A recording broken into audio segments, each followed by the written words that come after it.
Oi, pessoal, tudo bom? Nós já vimos então aqui no segundo bloco da disciplina reprodução, socialidade e movimentos. Agora nós vamos entrar em um tema mais especializado que tem muito a ver com movimentos, o forrageio. Esse tema envolve a busca e o processamento do alimento por diferentes espécies de animais. E é um dos temas mais clássicos em ecologia. Alguns dos trabalhos mais bonitos envolvendo ecologia e matemática tiveram o tema do forrageio como sua estrutura central, como seu arcabouço principal. Eu espero que vocês curtam.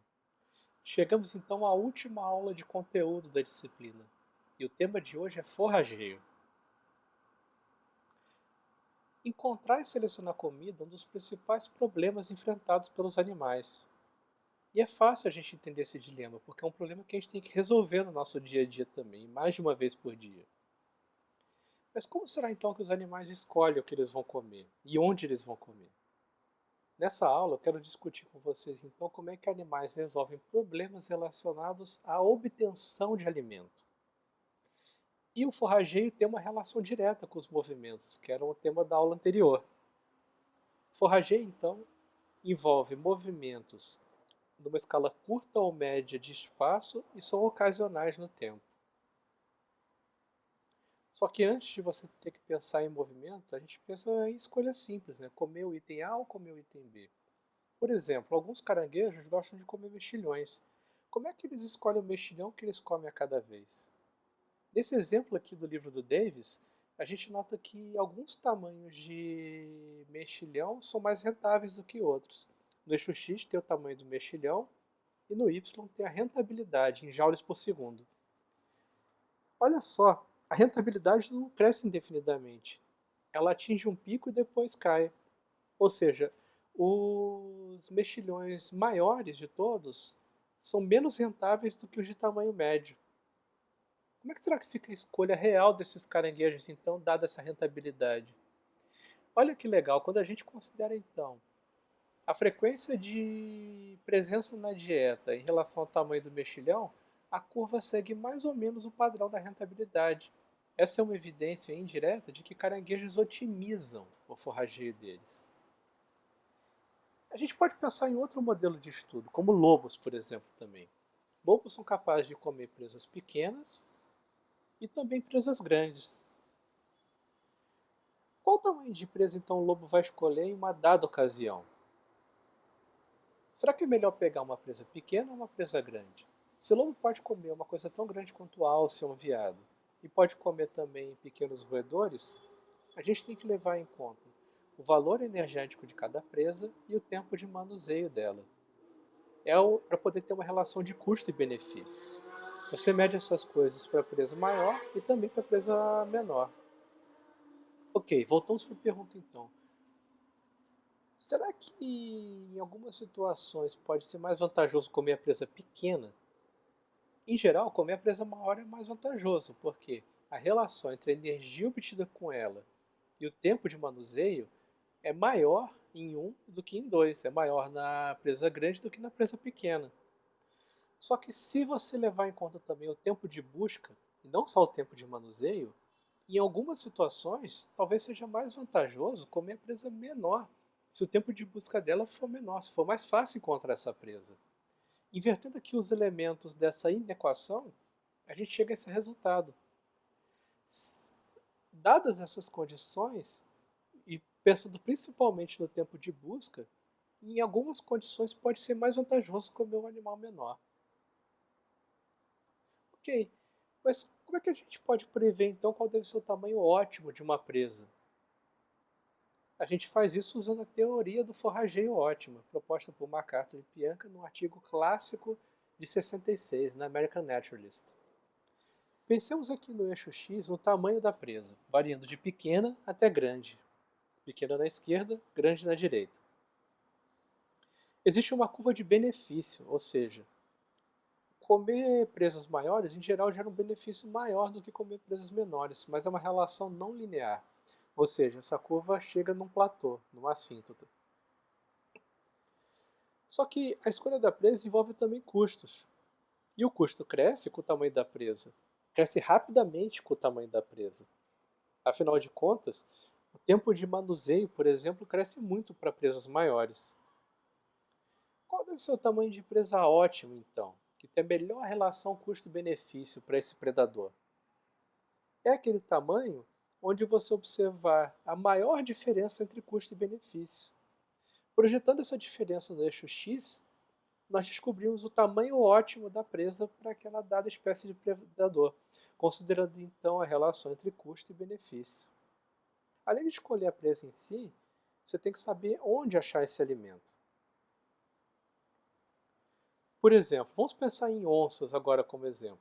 Uma onça que vive numa paisagem heterogênea, como por exemplo o Parque Estadual do Rio Doce, lá em Minas e os arredores. Essa área heterogênea é feita de manchas de hábitat. Essas manchas de hábitat podem ser consideradas como manchas de recurso, manchas de presas para essas onças. Tem onça que vive em lugares ótimos, como por exemplo na beira de uma lagoa onde tem um monte de presa de vários tipos. Onças que acabam frequentando mais fragmentos de mata na matriz agrícola e onças que frequentam até a própria plantação ou pasto também. Para a gente entender então como é que um predador vai escolher onde obter o alimento, a gente tem que pensar na distribuição ideal livre, para entender quando é que vale a pena também usar manchas ruins e não só as melhores manchas, onde tem mais recurso naquele ambiente. Vamos considerar a relação do X, do número de competidores em uma dada mancha de recursos, e no Y, a aptidão individual que você tem forrajando naquela mancha. Para uma mancha boa, a relação seria mais ou menos essa, uma relação decrescente. Ou seja, quanto mais competidores tem naquela mancha de recursos, menos aptidão você ganha forrageando nela. A relação tem o mesmo formato para uma mancha ruim. Só que é claro, ela vai cair mais rápido para um número menor de competidores. Só que dadas algumas condições, talvez seja interessante você forragear não só na mancha boa, mas também na mancha ruim. Vamos imaginar diferentes pontos de forrageio aqui na mancha boa. Você chega num determinado ponto em que a aptidão individual que você ganha forrageando ali é a mesma que você ganharia na mancha ruim também. Então esse tipo de ponto prevê onde é que vale a pena para o predador, ou para um forrageador também, isso até vale para um animal frugívoro ou um animal nectarívoro, quando é que vale a pena usar também manchas ruins e não apenas manchas boas na paisagem. Um outro desdobramento dessa questão é quando é a hora de abandonar uma mancha de habitat. Aí nós temos que recorrer ao teorema do valor marginal, proposto também pelo Charnov. Vamos pensar no ganho energético daquele animal que está forrageando e no tempo que ele está gastando com a atividade de forrageio. Tem duas metades aqui nesse gráfico. O tempo que ele gasta para chegar até a mancha de recursos e o tempo que ele gasta na direita na mancha de recursos. A relação então entre ganho e tempo é essa relação não linear. Ou seja, o quanto você vai ganhando de energia começa a crescer mais devagar conforme o tempo que você passa numa mancha. Você vai esgotando os recursos dela. Se você traça uma tangente nessa curva até o eixo X, você descobre um valor muito importante que é o tempo de trânsito. Ou seja, ali onde a tangente tocou o X, é o tempo que leva para chegar até a mancha. E o ponto em que a tangente tocou aquela curva de ganho energético, se você fizer uma projeção até o eixo X, você acha o tempo ótimo, ou seja, o tempo ótimo de permanência numa mancha. Acima daquele tempo, talvez valha a pena você desistir de ficar ali e procurar comida em outro lugar. Você pode fazer isso não só para tempo, mas para densidade também, para achar coisas como o tempo de desistência ou a densidade de existência.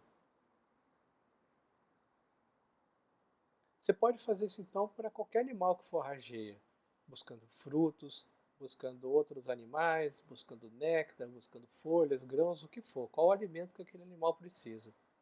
Só que o fato é que predadores de topo costumam ser os modelos favoritos desses estudos de forrageio. E é muito interessante, então a gente vê estudos que tentam entender como é que lobos decidem qual presa caçar. E esse vai ser o tema do nosso estudo de caso. Qual a moral da história? que eu gostaria que vocês lembrassem dessa aula?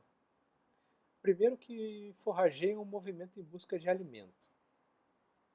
Os animais têm que tomar várias decisões quanto ao forrageio. A gente usa modelos que vêm da economia originalmente para entender essas decisões, para tentar prever essas decisões. Usando esses modelos, a gente percebe, por exemplo, que nem sempre o alimento com maior valor energético é escolhido pelo consumidor. Você tem que levar em conta outros fatores, como tempo de manuseio e tempo de busca também. Pensando não só no alimento, mas onde você consegue esse alimento, às vezes pode também valer a pena buscar alimento em locais pouco rentáveis. Você precisa levar uma série de condições em conta. E um animal que forrageia, ele tem que saber a hora de abandonar uma fonte de recursos, para ele não desperdiçar muito tempo ou não deixar de ganhar muita energia forrageando no lugar errado. Afinal de contas, os recursos vão ficando escassos conforme o animal forrageia, e um animal vivendo na natureza precisa tomar cuidado com o seu balanço energético.